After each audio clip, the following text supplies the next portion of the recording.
Do deloads make you stronger? What's up, everyone? Coach Tony from Bonvec Strength, and today I'm going to talk about deloads and why they can be an effective way to help lifters keep making progress.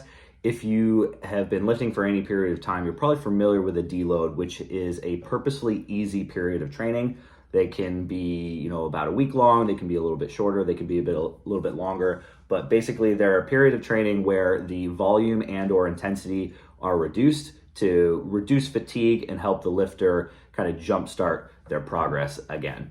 And there are a lot of coaches and a lot of programs that have kind of proactive deloads on a regular basis, such as every fourth or fifth week.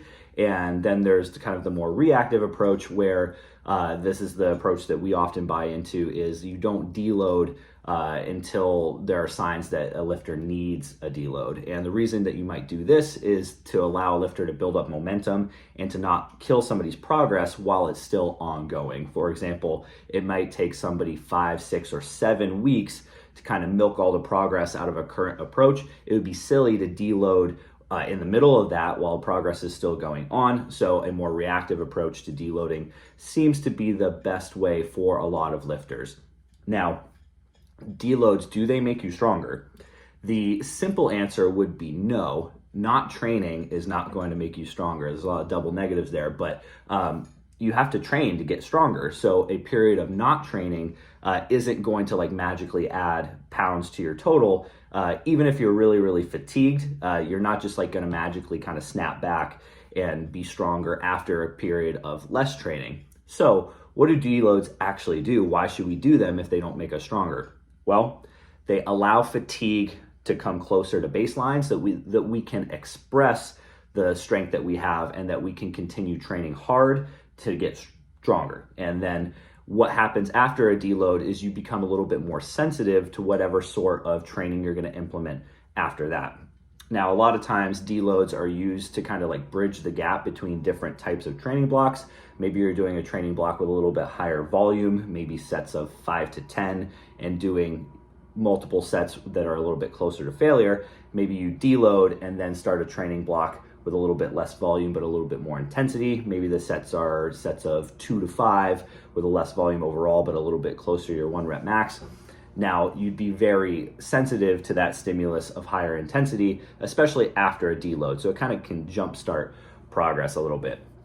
But whenever we're managing the training process, we're always managing 3 things: our fitness, our performance, and our fatigue. Those 3 things are all playing together that can help us figure out how ready we are to kind of express our true strength. Now, our fitness is kind of our general preparedness to be able to do whatever task it is that we're training for. So somebody who lifts weights that are very heavy for low reps and doesn't do a lot of aerobic work, a lot of cardio, that person would be fit for powerlifting. That person would not have a lot of fitness that would be applicable to running a marathon. But somebody who goes and runs hundreds of miles per week, bikes a lot, swims a lot, that person would be well fit to do a triathlon, but would not be very fit to do a powerlifting meet. So fitness kind of shows itself in different ways. It's very specific to the type of training that you're doing. Your performance is your ability to demonstrate those strength qualities right now. So somebody might be fit as a powerlifter, but they might be kind of deep into an off season where maybe they're not ready to express their 1 rep max strength. So their performance would not be as such as a powerlifter who's peaked and ready to step on the platform. Fatigue, of course, is how tired you are, how much training you've done, how much stress you've applied to the system that your body has not kind of been able to recover from fully. So you can see how these things might interact.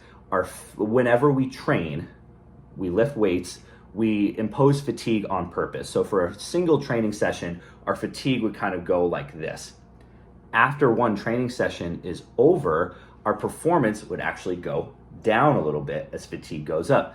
You think about it, you go in for a hard training session, you work up to a really heavy set of 3 on the squat. Would you be able to go back the next day and match that same performance? Probably not, because you're tired. Fatigue has gone up, performance goes down temporarily, but that interplay between performance and fatigue ultimately raises your fitness. Now, what a deload does is as that fatigue kind of goes up from a lot of intense training, a deload period allows that to go down so that our performance can go up. We don't want to deload for too long, because if we allow that fatigue to baseline and get low for too long, then of course our performance and our fitness will deteriorate a little bit. So it's always about applying the right amount of fatigue in order to get our fitness to go up, and then dropping the fatigue strategically in order to get our performance to go up so we can express our strength at the right time. That's why the week before a powerlifting meet is often pretty easy. However, I want to kind of clear up that notion that deloads actually make you stronger. The deload itself is not what's making you stronger. It's the recovery during the deload week that is going to allow you to then train hard again in order to get stronger.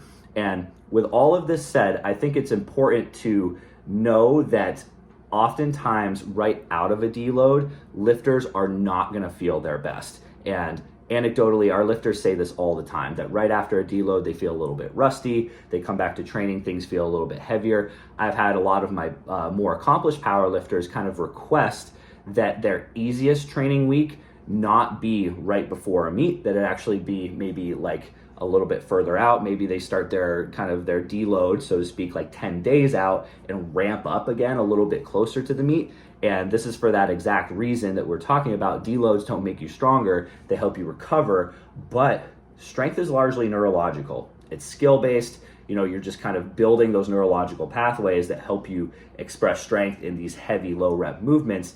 You've got to shake the rust off after a deload. Even the best lifters in the world are just going to feel like not really themselves after an extended period of no training or just very light training. So it makes sense for lifters to kind of ramp up after a deload if there's something very, very important, such as a powerlifting meet, or if you're changing training cycles into maybe a very heavy training cycle after doing something a little bit lighter.